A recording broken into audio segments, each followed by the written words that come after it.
Morning, everyone. As you can see, winter's arrived in the workshop, so it's pretty cold here this morning.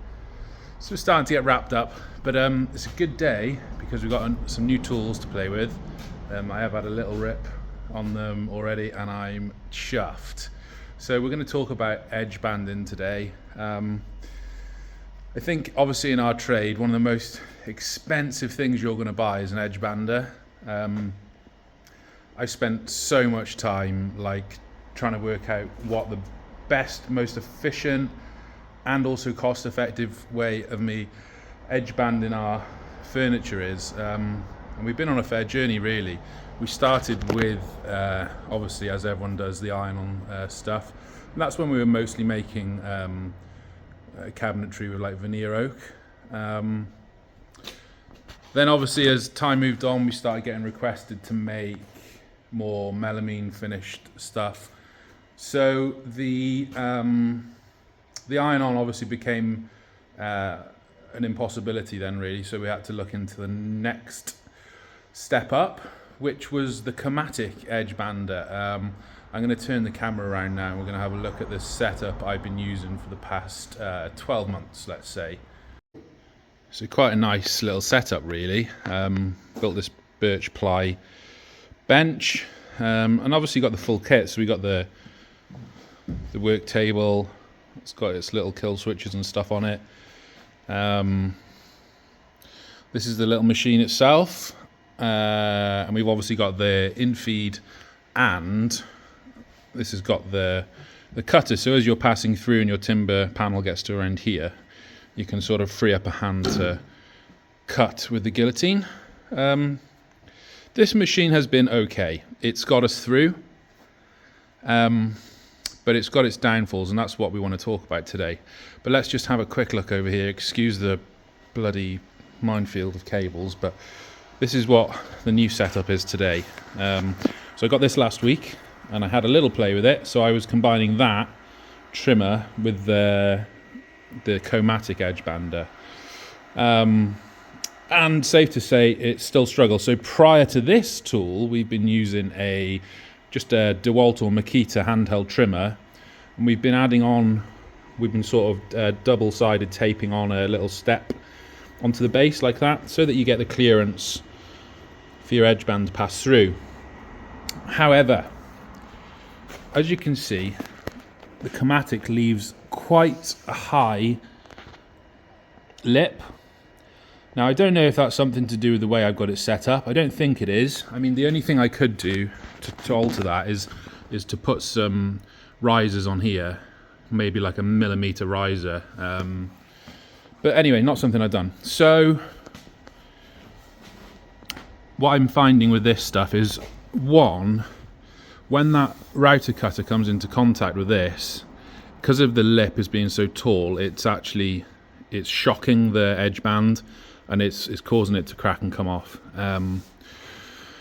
So yeah, you have to kind of get lucky to get a successful edge band with this. The second trouble is the glue, and I'm going to show you over here actually. So while a lot of it can be fairly consistent like that, some of it ends up like this. So once my router trimmer passes over this sort of area and it catches it, it's knocking it off, and that just means you're game over. You've got to peel it all off. Some might notice I'm using white glue here, or brown glue. I'm getting pretty good results. I need to order some. I've only just got that, so I just need to order some black glue, but for this job it's fine. Anyway, so yeah, that's the problem. This edge bander, it pools up in here. The glue pools, so as it's dragging the edge band through, if you get that pooling, you actually get a big build-up of glue along the edges. That's really not great, especially for black material, because it's just getting all over the boards. Yeah. Anyway, I've kind of rushed into that, but yeah, I wanted to do a bit of a comparison video, talk about the pros and cons of each machine, because as far as I've been able to find, there really isn't one. Going back to what we were discussing before, someone like me to go and buy an edgebander, a proper, you know, freestanding machine, it's gonna be minimum 10 grand. It's gonna be 15 grand, isn't it? Really. You know, you've got to have your air. My other trouble, I haven't got three phase in here, so the vast majority are three phase machines. I don't want to get into phase converters and stuff. It's just not something I want to do. So yeah, and then you start looking. So there's the OAV. That's the sort of entry level between that and the Felder, I think, that you can get for around the 10 grand mark, and they can come in single phase. However, you spend a couple grand more, and then you get the pre-mill in, and then you just go on this journey. Then you're onto corner rounding, and honestly, I just thought, let's give this Festool a try. Let's see, because you know I'm not making a massive amount of cabinetry here. It's all fairly small, manageable jobs. So I thought, yeah, let's get it. So anyway, hopped on eBay, got the Conturo then. Yeah, I've just done a couple of test runs with this. And yeah, I'm well impressed. The first thing I noticed is the glue spread on this thing. Can I find a piece? Can I find a piece of offcut? Probably not. I'm going to pause you. Okay, so we've got some pieces here. First thing I was impressed with is the way that they apply the glue on this machine. It's like ridged, but it's nice the way it does it. It's clean, it's tidy. Comparison to the Comatic, yeah, just not a great. It's just not. It, like I say, it's got me by.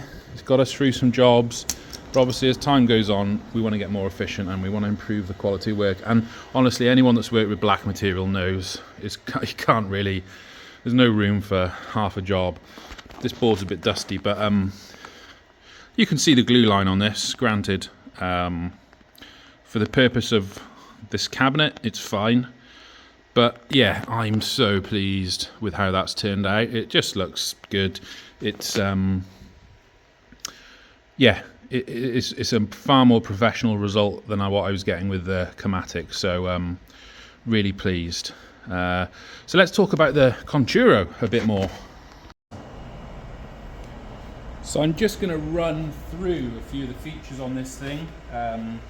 Obviously I'm not in shot, but the machine's what you want to see. So first of all, luckily the machine came with this, which I think is going to be handy, because on a few videos I've watched where they have their edge band dragging down, sort of hanging, it can cause a bit of trouble. So that's nice. We're obviously cutting our edge band to size prior to putting it in there, so we know what we've got in there is the right length. There's no messing about cutting or one-handedness like I had in the other machine. So that's the first thing. Second thing to look at is the handles. Now this machine came with two of these.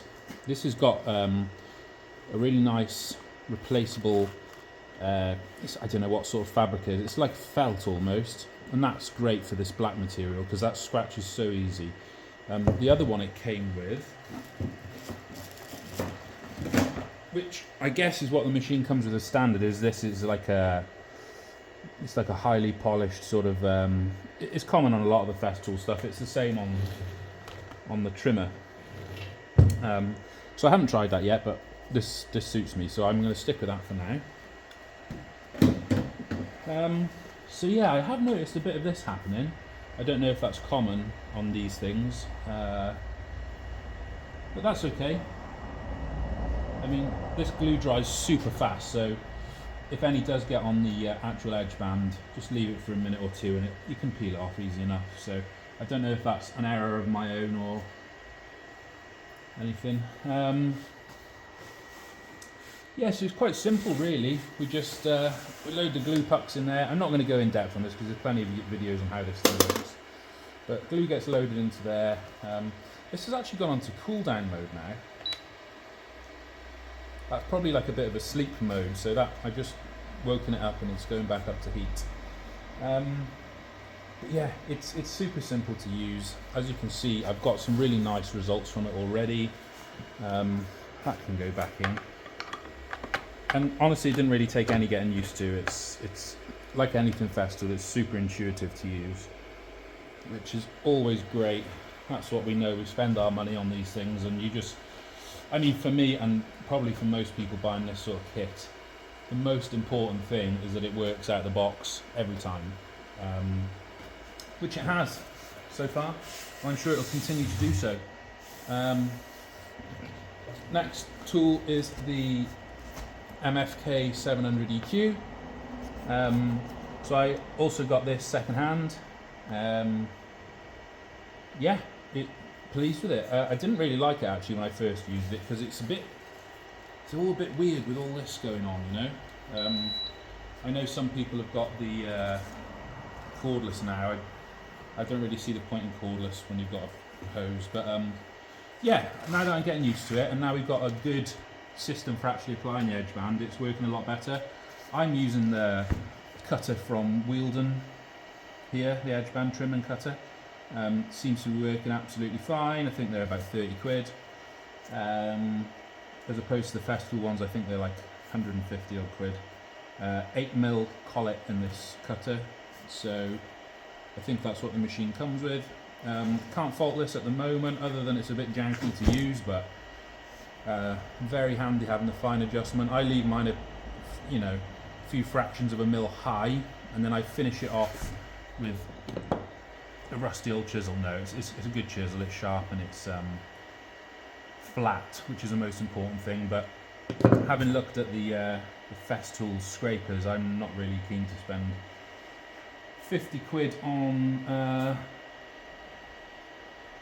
50 quid on a scraper and like a little tiny piece of metal. So yeah, I'll stick with that for now.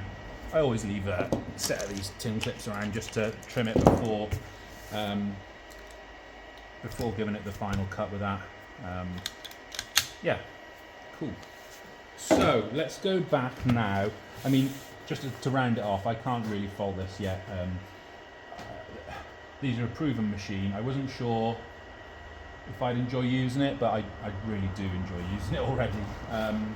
It's very heavy, but once you actually start applying the edge band, you clamp your workpiece down, it's great. The only thing I haven't tried yet is small narrow pieces.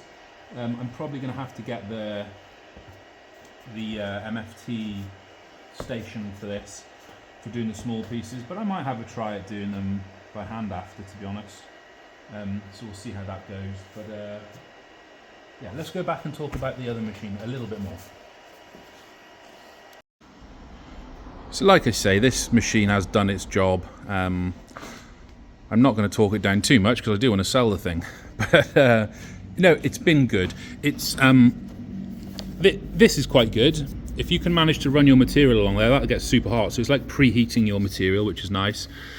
But again, we get lots of glue sort of hanging around the place. You've got this adjustment for how much glue goes on. I have played with that a fair bit, and I haven't really seen any differing results, to be honest with you. So I don't know how useful that is. Obviously got the glue part. I'm probably not going to be able to open this because it's going to be glued shut. Yeah, that's glued shut. So you need to sort of heat these up before they... I think probably the downside to this is glue color. Is how are you going to go about changing that glue color? It's going to take a very, very long time and a lot of hassle. I know the Festool can be a bit wasteful when you're changing glue, but I mean, I think the pucks are like a couple of quid each, so really not that bothered. Obviously that cost gets passed on to the customer, doesn't it? So we're not so worried about that. That's just part of the job.